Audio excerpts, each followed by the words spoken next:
The burgundy dress had been hanging in her closet for weeks, wrapped in protective plastic like a precious secret. Sarah Maxwell stood before her full-length mirror, finally wearing it, watching how the silk caught the golden light of sunset streaming through her bedroom window. Her fingers traced the delicate beading at the neckline, a detail that had made her think of starlight when she first saw it in the boutique. Perfect for a 10th wedding anniversary. She glanced at her phone for what felt like the 100th time that evening. Still no message from Michael since his brief text at lunch, "Can't wait for tonight. Love you." The words should have warmed her heart, but something felt off about them, just as something had felt off about him these past few weeks. The late nights at his architecture firm, the hushed phone conversations that ended abruptly when she entered the room. The guilty look in his eyes whenever she asked about his plans, it all added up to something she wasn't ready to name. "Stop it," Sarah whispered to her reflection, adjusting a strand of honey-blonde hair that had escaped her elegant updo. "You're being paranoid." After all, this was Michael she was thinking about, the same man who still left love notes in her lunch bag, who knew exactly how she liked her coffee, who had spent the last decade building a life with her that their friends called relationship goals. Her phone buzzed, making her heart jump, but it was just Rachel. "Happy anniversary. Have an amazing night." Sarah's best friend since their college days, Rachel had always been there for every milestone. Lately, though, even she had been acting strange, cancelling their weekly coffee dates, seeming distracted during conversations, changing the subject whenever Sarah brought up the anniversary plans. Rachel, who usually couldn't keep a secret to save her life, was suddenly full of them. Sarah reached for her favorite perfume, the one Michael had given her on their first anniversary. Le Petit Jardin was waiting, the same restaurant where he'd proposed 10 years ago. He'd made the reservations weeks in advance, promising her a night to remember. That's what was important, she told herself. Not the whispered conversation she'd overheard between Michael and Rachel at last weekend's farmer's market. Not the way they'd both jumped when she'd approached. Not the password he'd suddenly put on his phone. Taking one final look in the mirror, Sarah grabbed her clutch and car keys. The woman staring back at her looked perfect, elegant in her anniversary dress, makeup flawless, smile practiced. But her eyes told a different story, one of uncertainty and fear. Because deep down, Sarah knew that tonight would indeed be a night to remember. She just wasn't sure anymore if it would be for the reasons she'd originally hoped. Sarah hadn't always wanted to be a teacher. Growing up, she'd dreamed of becoming a writer, filling notebooks with stories of adventure and romance. But life had its own plans, revealed the day she volunteered at her local library's reading program. The joy in children's eyes as stories came alive changed everything. Now, 15 years into her career at Riverside Elementary, she couldn't imagine doing anything else. But her third graders adored her, parents requested her class specifically, and her principal often asked her to mentor new teachers. The same dedication that made her an exceptional teacher defined her marriage to Michael. She remembered the exact moment she fell in love with him, not during their first date at the campus coffee shop, but 3 days later, when she found him helping an elderly professor carry boxes to his car in the pouring rain. Michael hadn't known anyone was watching. That's who he was, genuinely kind, without expecting recognition or reward. Their courtship had been a whirlwind of coffee dates between his architecture classes and her education seminars. Michael would spread his building designs across library tables while Sarah graded papers, both of them stealing glances at each other over their work. He'd sketch her little houses in the margins of her lesson plans, each one more elaborate than the last, until the day he drew her their future home, the very one they now lived in. Michael's career had taken off shortly after they married. His eye for sustainable design and ability to blend modern efficiency with classic aesthetics caught the attention of major firms. Now, at 42, he was the youngest partner at Maxwell Rhodes Architects, known for transforming the city's skyline with his innovative buildings. Success hadn't changed him, though. He still spent weekends helping Sarah grade papers, still made her pancakes every Sunday morning, still looked at her the way he had on their first date. Rachel had been there through it all. She and Sarah met in their freshman year of college, two lost souls who bonded over terrible cafeteria food and even worse romantic choices. Rachel was everything Sarah wasn't: spontaneous, outspoken, willing to take risks. While Sarah planned lessons, Rachel traveled the world as a photojournalist, always returning with incredible stories and small gifts from distant places. She'd been the one who introduced Sarah to Michael at a university art exhibition, though she swore she hadn't played matchmaker intentionally. Some people just belong together, Rachel had said at their wedding, her maid of honor speech making everyone both laugh and cry. I knew it the moment I saw them together. Sarah actually snorted her coffee when Michael made a terrible pun about architecture. It was disgusting and perfect. The three of them had become inseparable over the years.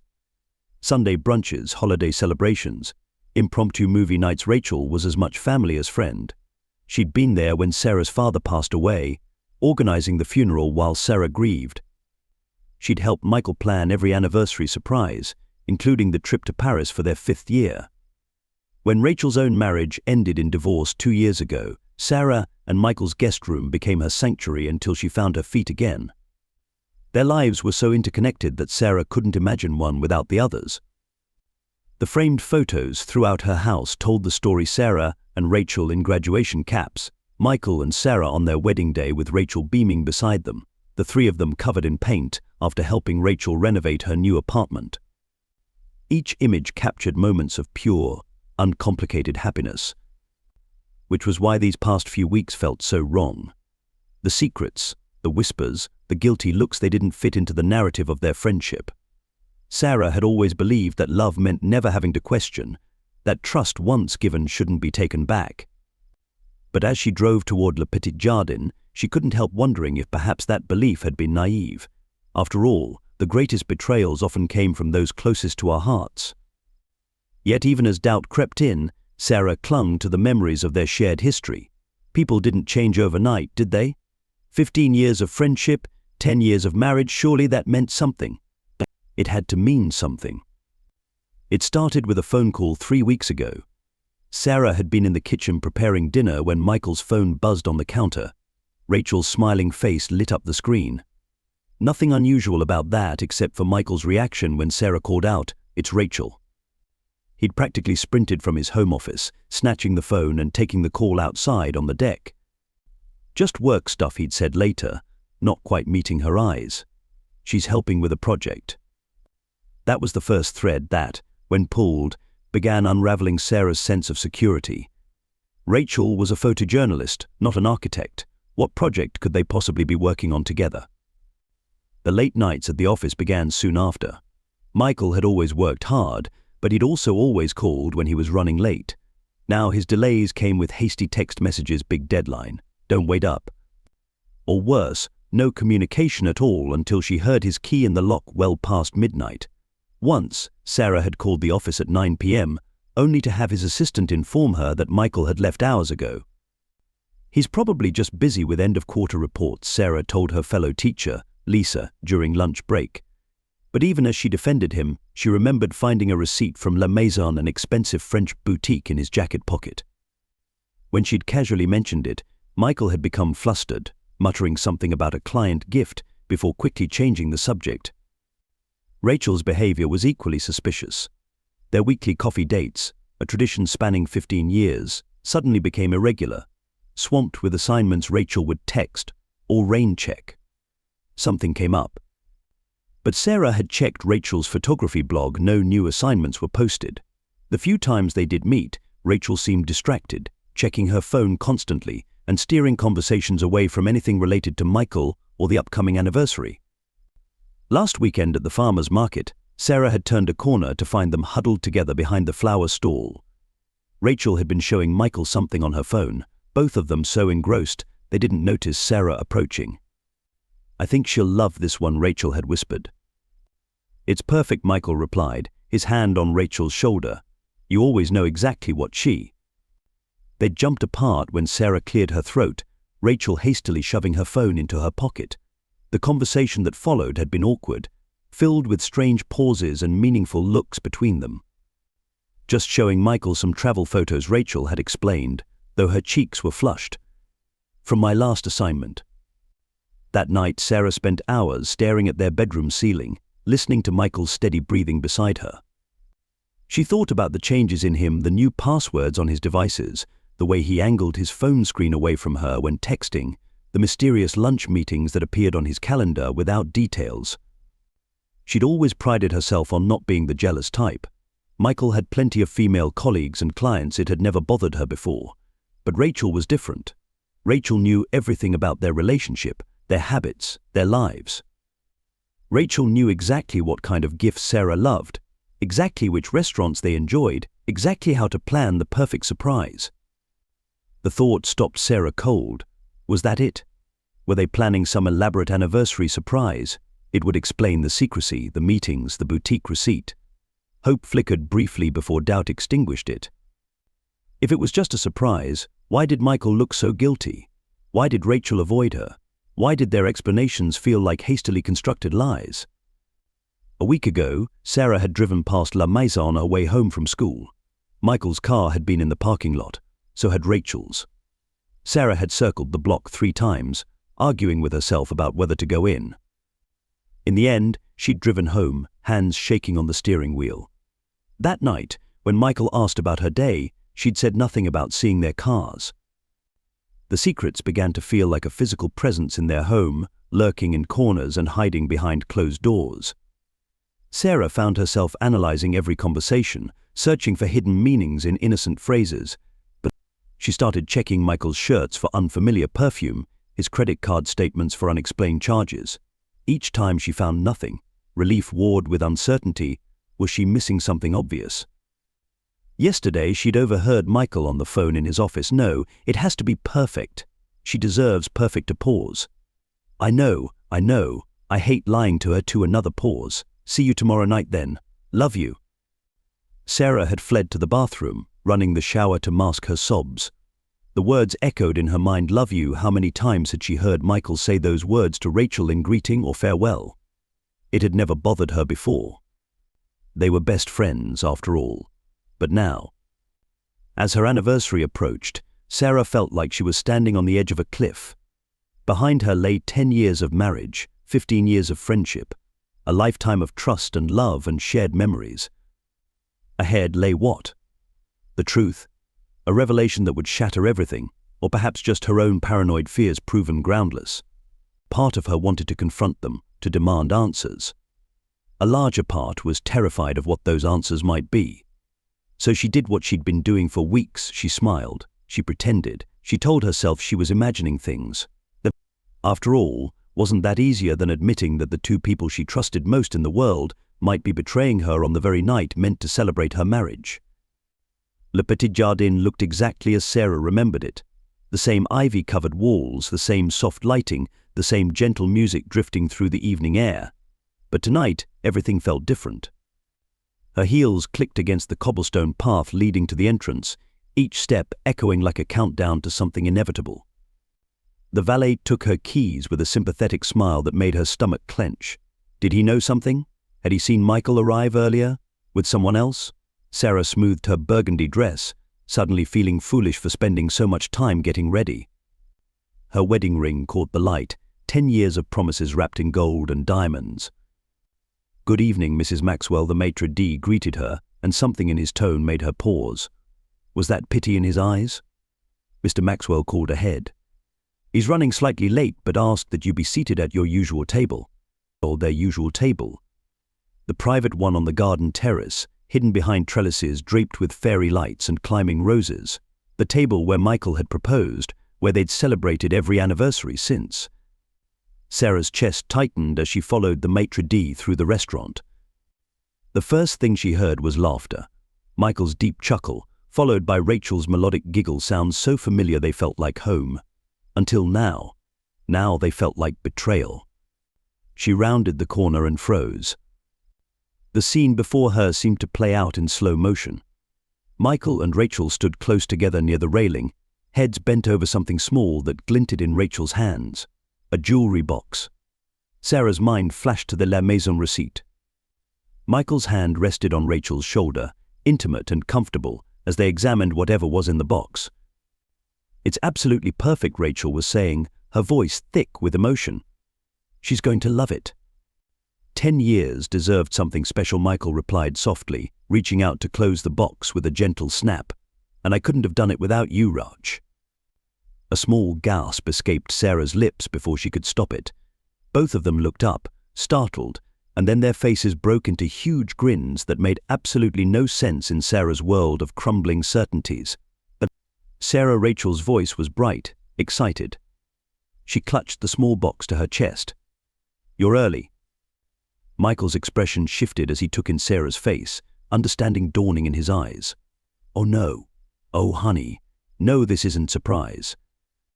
The word echoed around the terrace as dozens of voices joined in. People began emerging from behind every plant, trellis and corner, their parents, siblings, college friends, colleagues' friends, all wearing knowing smiles, all holding champagne flutes, all witnessing her moment of absolute confusion. Rachel stepped forward slowly, holding out the box that had been the focus of so much secrecy. "We've been planning this for months," she explained, her eyes glistening.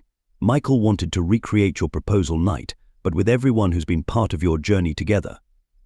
She opened the box, revealing a stunning sapphire and diamond ring, the exact one Sarah had admired in the LA Maison window months ago, mentioning offhandedly to Rachel how it would make a perfect 10th anniversary upgrade to her original engagement ring. The realization hit Sarah like a wave, washing away weeks of doubt and fear. The secret phone calls, the mysterious meetings, the guilty looks, the receipt, the whispered conversations, all of it leading not to heartbreak, but to this moment of overwhelming love. Tears spilled down her cheeks as Michael wrapped his arms around her from behind, pressing a kiss to her temple. "I'm so sorry if we worried you," he whispered. "I'm terrible at keeping secrets from you. It's been killing me these past few weeks. But I wanted tonight to be special." I thought Sarah's voice broke. "I was so afraid that you and Rachel were having an affair." Rachel shook her head, wiping away her own tears. "Oh, sweetie, as if I could ever do that to either of you. You're my family." Besides, she added with a watery laugh, "Have you seen how he leaves his socks everywhere? No thank you." The gathered crowd chuckled, and Sarah felt the weight of her fears dissolve into something lighter than air. As Michael took the ring from Rachel and knelt before her just as he had 10 years ago in this very spot, Sarah saw their past and future crystallize into a perfect moment of clarity.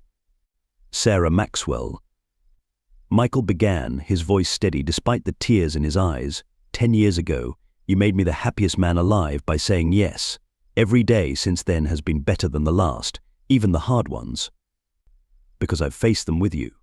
Will you say yes again? Will you keep building our life together?"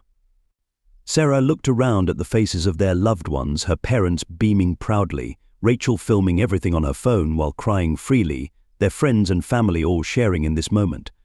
She looked at Michael, still on one knee, still looking at her like she was his whole world. In that moment, she realized that true love wasn't about never having doubts, it was about choosing trust even when doubt crept in. "Yes," she whispered, then louder, "yes." The terrace erupted in cheers as Michael slipped the new ring onto her finger, right above her original engagement ring. When he stood and pulled her into a kiss, Sarah could taste the salt of both their tears, the sweetness of relief, and the promise of many more anniversaries to come. As the initial wave of excitement settled, Sarah found herself seated at their special table, Michael on one side and Rachel on the other. The rest of their guests had moved to give them a moment of privacy, though the air still buzzed with celebration. "I need to know everything," Sarah said, her voice trembling slightly.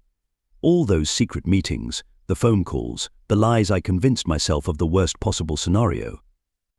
Michael took her hand, his thumb brushing over the new ring. "It started 3 months ago.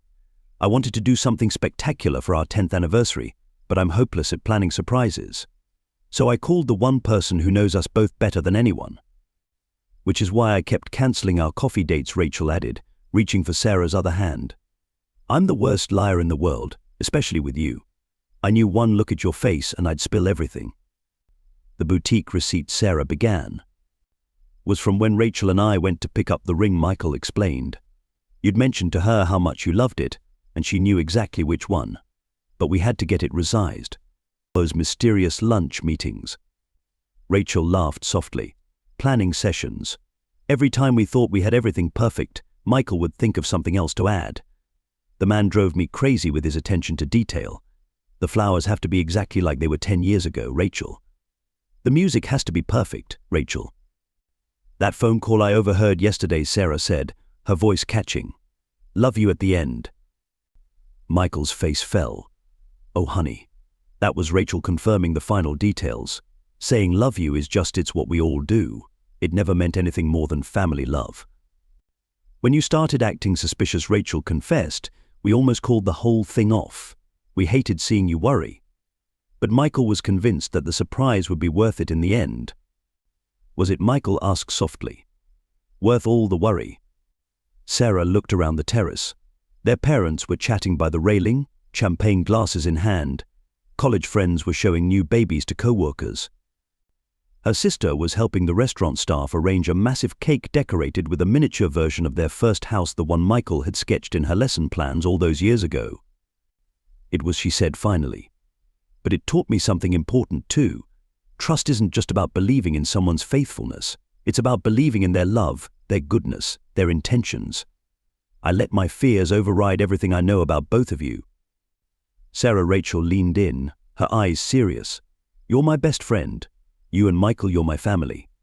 The past 2 years, when my own marriage fell apart, you both were there for me without question.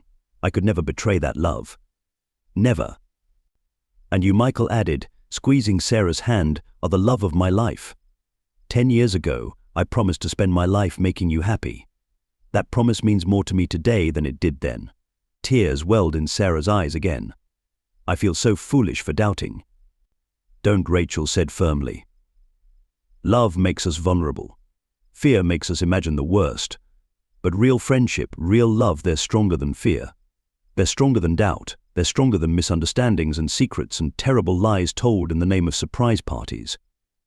Sarah laughed through her tears. Even lies about work projects between a photojournalist and an architect.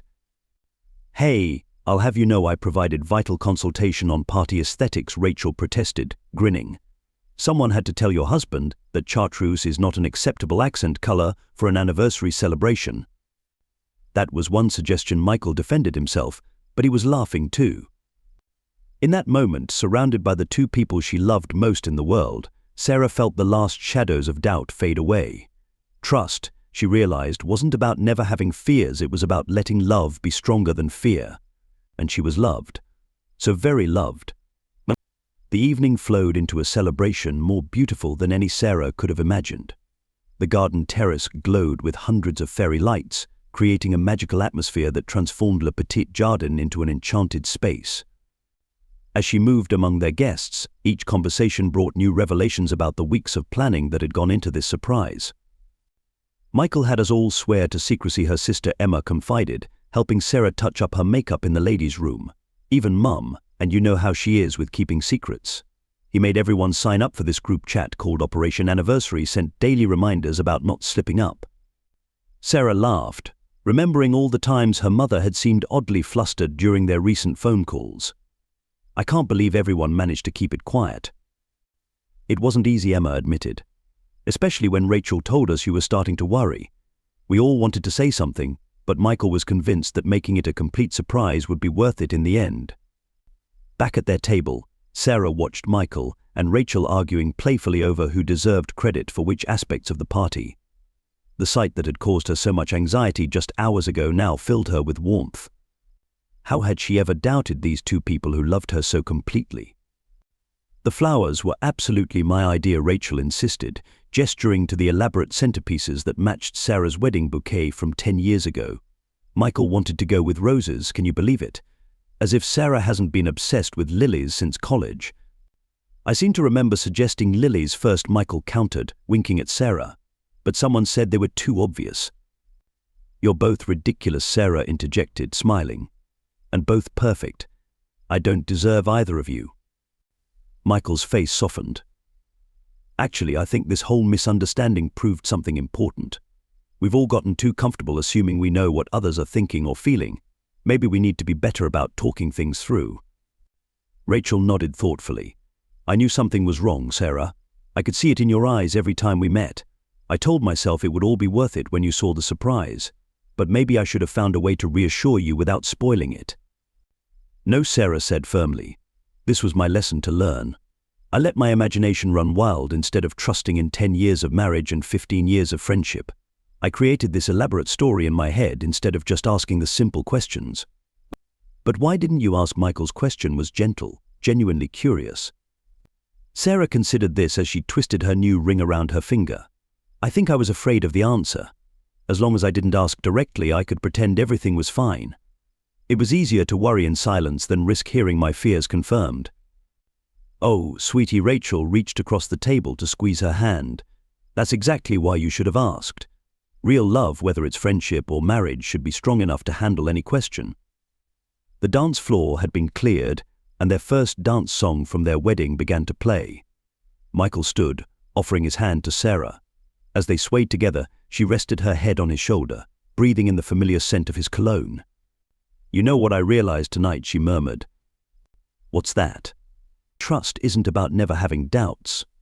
It's about what you choose to do with those doubts. I could have ruined tonight by letting fear win. Instead, I chose to come here, chose to face whatever truth was waiting. Michael pulled back slightly to look into her eyes, and I learned that sometimes trying to create the perfect surprise isn't worth causing pain along the way. I'm sorry for all the secrecy, for making you worry. Don't be, Sarah said softly. Without the fear, without the doubt, I might not have learned how deep our love really goes. Sometimes you have to question something to discover how unquestionable it truly is. The evening continued with toasts and tears, laughter and dancing.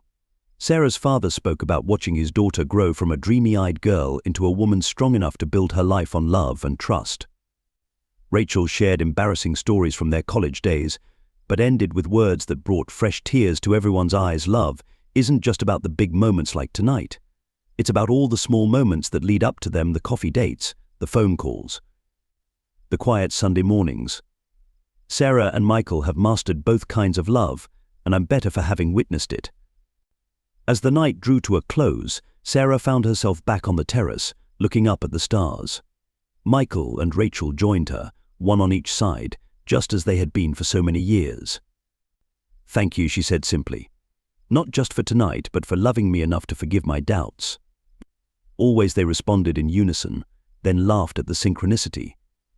Sarah looked at her new ring, at her best friend's smiling face, at her husband's loving eyes, and knew that while the past few weeks had been difficult, they had given her something precious, a deeper understanding of love's capacity to withstand doubt and emerge stronger. Sometimes the greatest gifts came wrapped in the hardest lessons. The fairy lights twinkled above them like earthbound stars, and in their gentle glow, Sarah saw their future stretching out before them, filled with more anniversaries, more surprises, more moments of doubt and trust and love, always love. As the last guests departed and the fairy lights dimmed on the terrace of Le Petit Jardin, Sarah, Michael, and Rachel lingered at their table, unwilling to let the magical evening end. The remnants of celebration surrounded them: emptied champagne glasses, scattered rose petals, and the happy exhaustion that follows perfect moments. I have a confession, Sarah said, her fingers intertwined with Michael's. I almost didn't come tonight. I sat in my car for 10 minutes, trying to convince myself to drive home instead. Michael squeezed her hand. What made you decide to come in? Faith, she answered simply. Not blind faith, but the kind built on years of love and trust. Even when I doubted, something deeper than doubt kept me going: the memory of every morning kiss, every shared dream, every moment that proved our love was real. Rachel gathered her purse, preparing to leave them to their anniversary night. You know what they say, the strongest steel is forged in fire. Maybe relationships are the same way.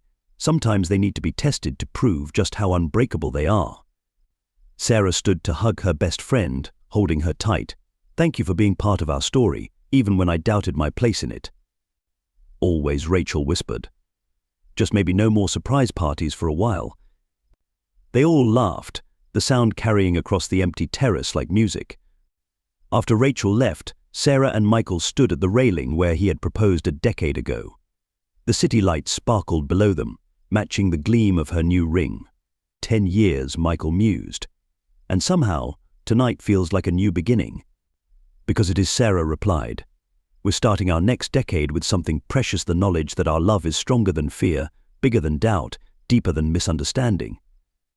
Michael turned to face her, his expression serious. Promise me something. Next time you're scared or doubtful about anything, not just us, but anything, talk to me. No fear is too small to share, no question too difficult to ask. "I promise," she said. "And you promise me something too. No more massive surprise parties." "Deal," he laughed, pulling her close. "Although I have to admit, this one turned out pretty well." Sarah looked up at him, at the face she'd loved for so long, and saw their future in his eyes. There would be more anniversaries, more challenges, more moments of doubt and faith. But now she understood true love wasn't about avoiding the storms, it was about choosing to dance in the rain together. "Happy anniversary, my love," she whispered. Above them, a shooting star traced a path across the night sky, as if sealing their promises with heaven's own signature.